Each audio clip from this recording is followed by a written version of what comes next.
She stepped out of her luxury SUV, sunglasses gleaming, heels clicking on the hot Texas dirt. With a sigh of annoyance, she popped the trunk and dragged out 3 trembling puppies, not gently, not lovingly. She tied them to a tree under the scorching sun and walked away.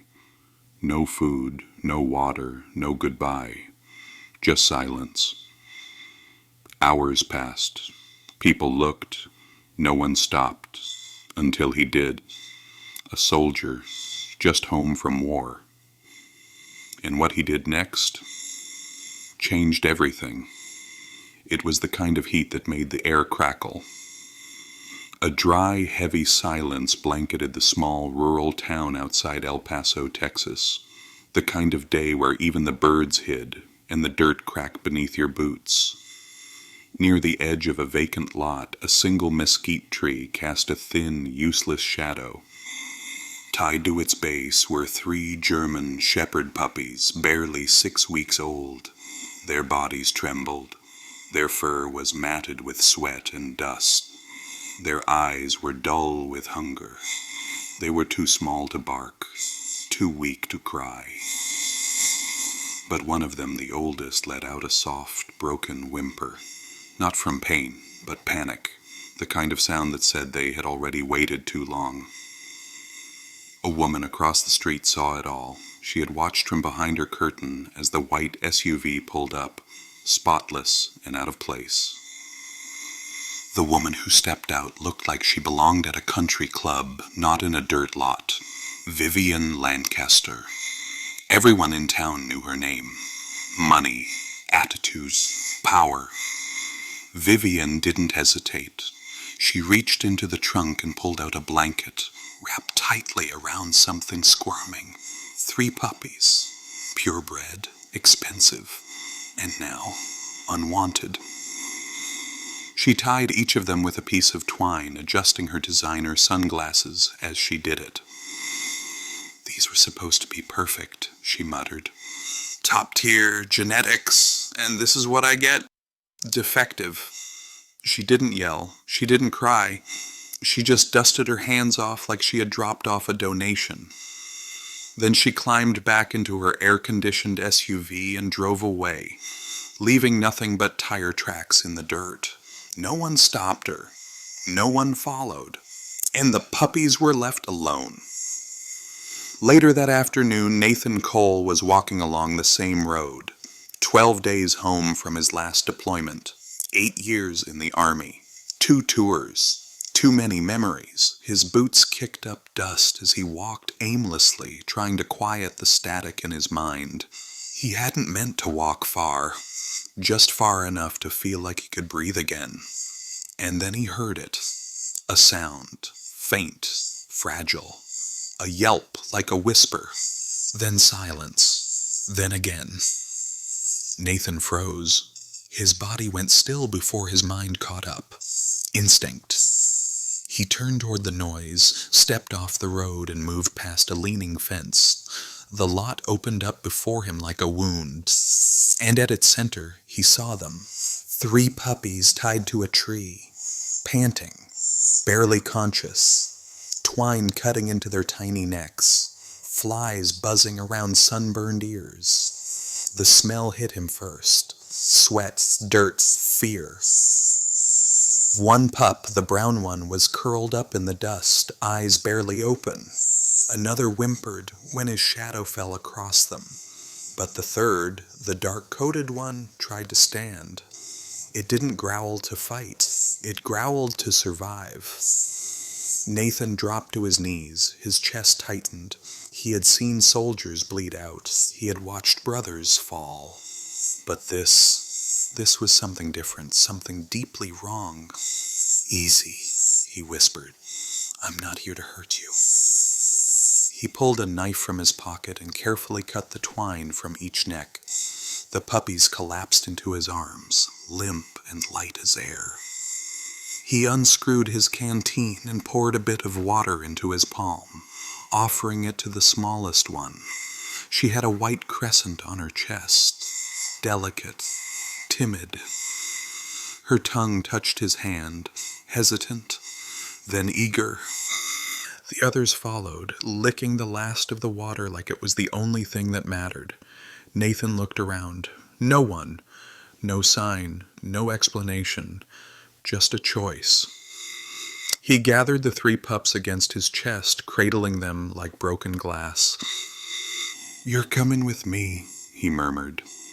"I've seen too much to walk away now." As he stood and turned back toward his father's old house, the smallest pup rested her chin on his wrist. Nathan didn't know it yet, but that moment wasn't just about saving them. It was about saving himself. And this was only the beginning. The house hadn't changed since Nathan left for war. Same sagging porch, same faded paint, the same creak in the front step that always made his dad mutter under his breath. It was quiet. Too quiet. But now the silence wasn't empty. It was filled with shallow breathing and soft whimpers. 3 tiny souls had followed him home, and something told him they weren't going anywhere. He cleared a corner in the old garage, swept away sawdust, laid down 2 worn sleeping bags and an old fleece blanket. Then he placed the puppies down gently, one by one. They didn't move much, just curled into the folds of the blanket like it was the safest place on earth. Nathan opened a can of wet dog food, unsure if their stomachs could even handle it. He dipped his fingers in and offered it to the smallest one, the one with the white crescent on her chest. She flinched at first, then sniffed, then licked, slowly, hesitantly, like she was waiting for pain that never came. "You're okay now," he whispered. "I got you." The others followed. The brown one dove in like he hadn't eaten in days. The dark-coated pup, the one who had tried to growl earlier, ate without breaking eye contact with Nathan. Intense, focused, like he was studying him. Nathan leaned back against the garage wall, exhaling for the first time in what felt like forever. His body ached, not from the walk, not from lifting them, from everything. The war, the return, the questions no one asked and the answers no one gave. But now, for a brief, quiet moment, he wasn't alone. He watched them breathe, watched their bellies rise and fall. Their bodies, still fragile, still too light, but safe. Here. With him. That night the smallest one started to cry. A thin, broken sound that sliced through the stillness like a blade. Nathan was on his feet in seconds. No hesitation, just instinct. He found her shaking, eyes wide, body curled into itself. He wrapped her in the corner of his hoodie and held her close to his chest. Her heartbeat was fast and faint. He whispered to her, not knowing what to say, only knowing she needed to hear something. "You're safe," he said, "I promise. No one's ever going to hurt you again." She settled, and for the first time in months, so did his thoughts. The next morning, sunlight crept through the dusty windows of the garage. Nathan hadn't moved all night. The puppy was still sleeping in the crook of his arm. The other 2 were curled up nearby, snoring softly. He didn't plan to keep them. That was never the idea. He'd call a rescue group, or someone from the base who worked with dogs. They'd know what to do. But something felt off about that. These weren't just strays. There was something in the way they moved. Even sick and starving, they had form, structure, bloodlines. He couldn't shake the thought. Later that day, he rummaged through the filing cabinets in the garage. His father had been a mechanic, sure, but he had also dabbled in dog breeding years ago. Nathan remembered bits and pieces, names, contracts, and then he found it. An old manila folder, thick with documents, some stamped with military logos. His breath caught. Inside were papers from a program called K-9 Elite Tactical Training. Contracts, breeding charts, certifications. His eyes scanned the page, stopping at a photo, A German shepherd with piercing eyes, strong build, lean and disciplined. Beneath it the name, Sire, Maximus, K-I-A, Syria. Nathan's hands trembled. He flipped through more pages. Then he saw it. A line handwritten in ink, sharp and deliberate. Batch 031. Rejected litter. Unstable. Terminate by end of week. Number. He looked toward the garage. The dark-coated pup, the one who watched him like a soldier watches his commander, wasn't unstable. He was alert, aware, waiting, ready. Nathan stepped out back with a tennis ball. Just to see. Just to test a theory. He threw it gently across the yard. The dark pup didn't hesitate. He darted forward, faster than expected, grabbed the ball, turned, and returned it directly to Nathan's feet. No wobble, no distraction, just precision. Nathan blinked. He tried again, this time with a whistle. The pup stopped, turned. Saturday. It wasn't luck. Nathan dropped to one knee. The pup sat straight, posture clean, eyes locked, unmoving. "You've done this before, haven't you?" Nathan murmured. "Or maybe it's just in your blood." He reached out, placed a hand on the pup's head. "You need a name." He thought for a moment, then nodded. "Echo. That's what you are, a reflection of something powerful, and you're not going anywhere." He turned to the others. The brown one had tripped over a flower pot, chasing a bug. "You're Scout," Nathan said with a chuckle. "Always curious, always crashing into something." The smallest one, now sleeping with her head on her paws, stirred at his voice. Her white patch caught the sunlight. "Nova," he whispered, "because even small stars can burn bright." He looked at them. 3 puppies, once left to die. Now fed, safe, and finally named. They weren't just animals anymore. They were family. And for the first time since returning from war, Nathan Cole had a reason to stay. 3 days had passed since Nathan brought the puppies home. The house, once silent and lifeless, now pulsed with small sounds, tiny paws clicking on the floor, whimpers in dreams, barking at nothing and everything. He hadn't laughed in months, but Scout tripping over his own legs while chasing a sock somehow made that possible. Nova followed him like a shadow, quiet, gentle, always watching. But Echo was something else. He didn't just respond, he anticipated. He moved like a soldier, sat like a sentinel, watched Nathan with eyes that seemed to ask, "What's next, Commander?" Nathan had started building a small obstacle course in the backyard. Nothing fancy, just overturned buckets, wooden planks, and tunnels made from old tires. At first it was just for enrichment, but Echo took it seriously. Focused, fast, fluent. Like this wasn't new to him, like he was born for it. Nathan's routine began to feel steady. Wake up, feed them, train, breathe. For the first time in years he felt useful. And then a car pulled up. He was sitting on the porch, a mug of black coffee in hand, when the black sedan came down the dirt road, slow, deliberate, controlled. It stopped right across the driveway. The engine idled, tinted windows. Nathan set the coffee down. The driver's side window rolled down halfway. A man leaned out, mid-40s, sharp jaw, black suit, crisp shirt, sunglasses that hid everything. "You Nathan Cole?" the man asked, voice smooth but firm. "Depends who's asking," Nathan replied. "Name's Reed. I work for a private security firm. I believe you recently came into possession of 3 puppies." Nathan didn't answer. Reed tilted his head. "German Shepherds, high-value breed. Originally assigned to a K-9 tactical program." Nathan folded his arms. "I found them abandoned, tied to a tree, left to die." Reed didn't flinch. That wasn't the plan. They were removed from the program due to instability. Their breeder was supposed to handle the disposal.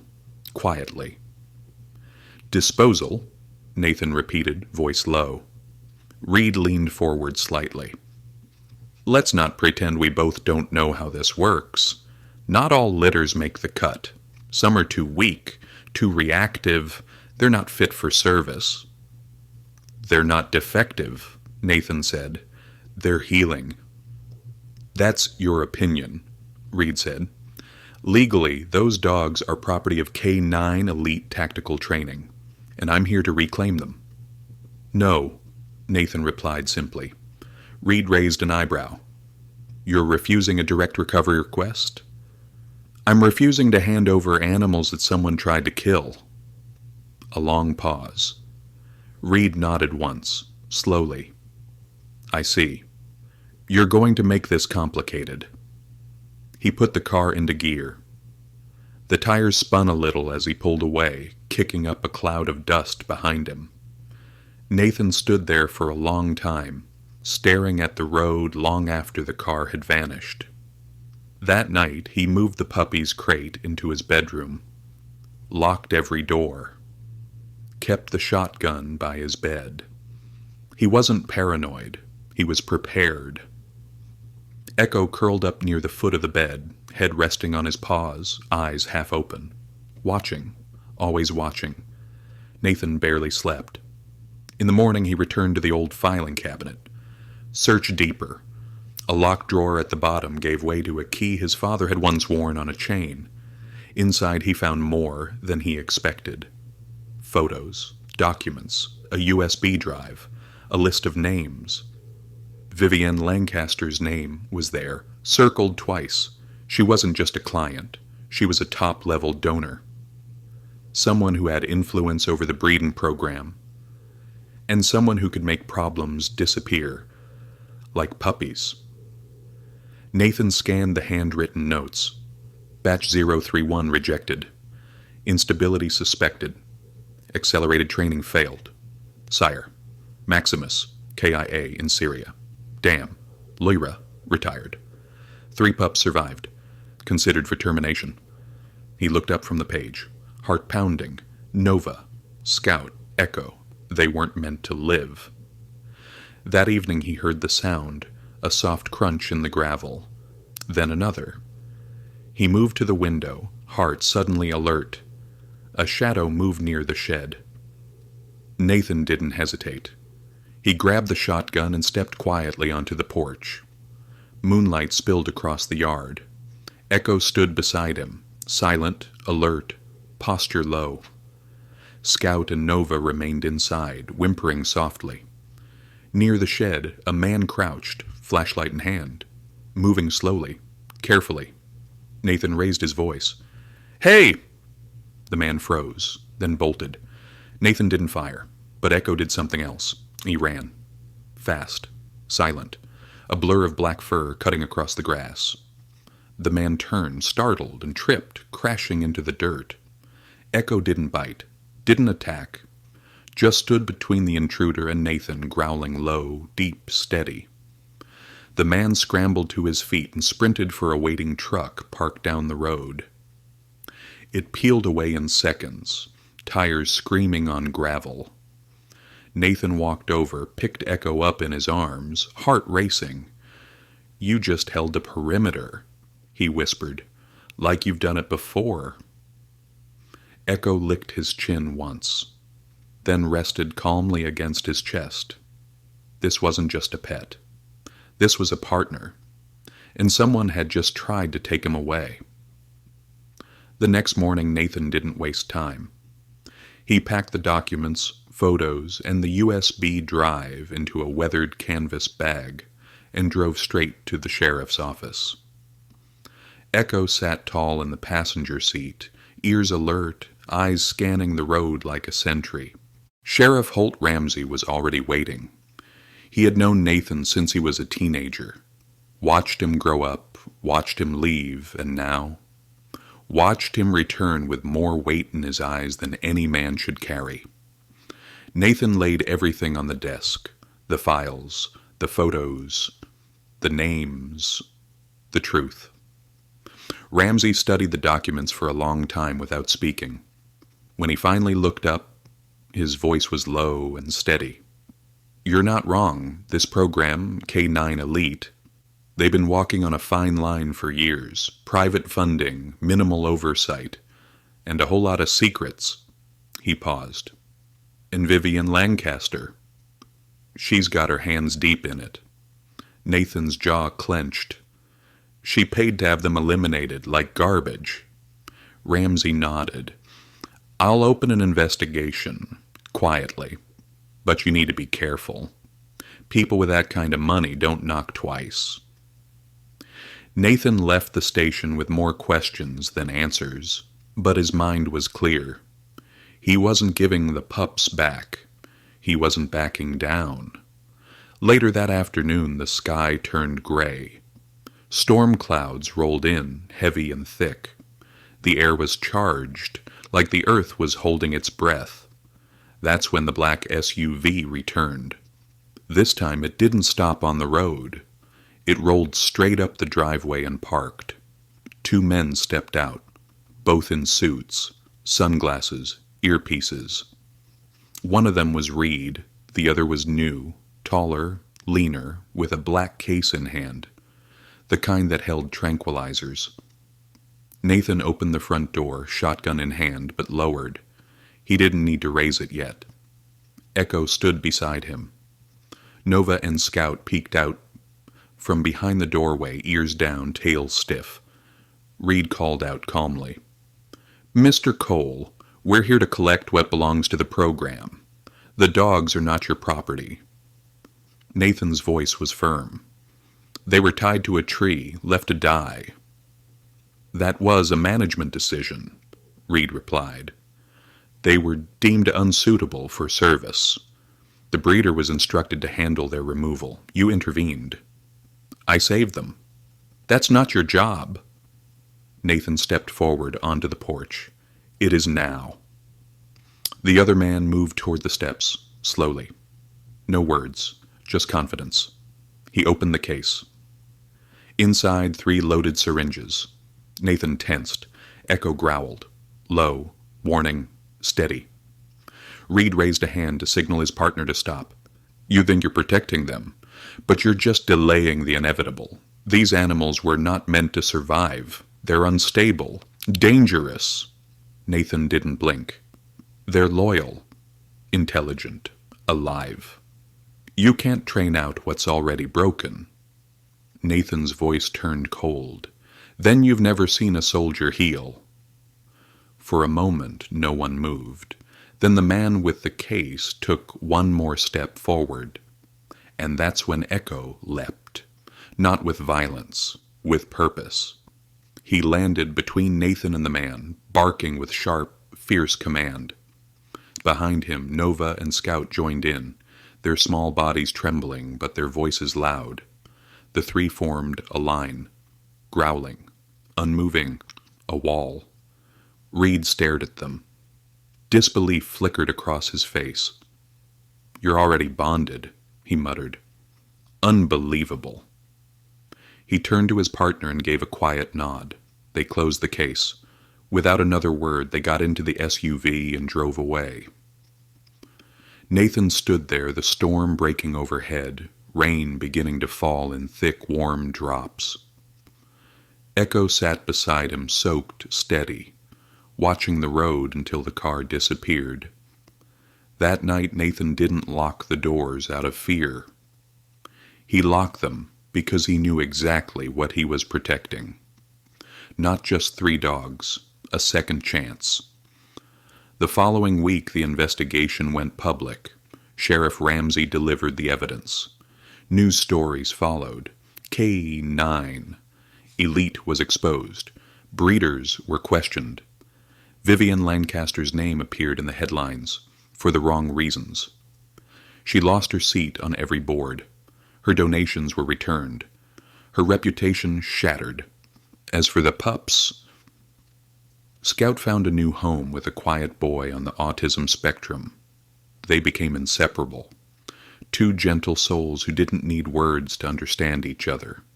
Nova was adopted by a retired military widow. She hadn't smiled in years, but now every morning she woke up to a cold nose and a warm heart. And Echo. Echo stayed with Nathan. They trained together, walked together, healed together. Sometimes they visited schools. Sometimes they stood in front of veterans. Sometimes they just sat in silence on the porch, watching the sun rise over the Texas dirt. When people asked, Nathan would say, "They weren't broken. They were just waiting for someone to see them." He looked at Echo, tail thumping gently against his boot, and he knew, without a doubt, they'd found each other for a reason.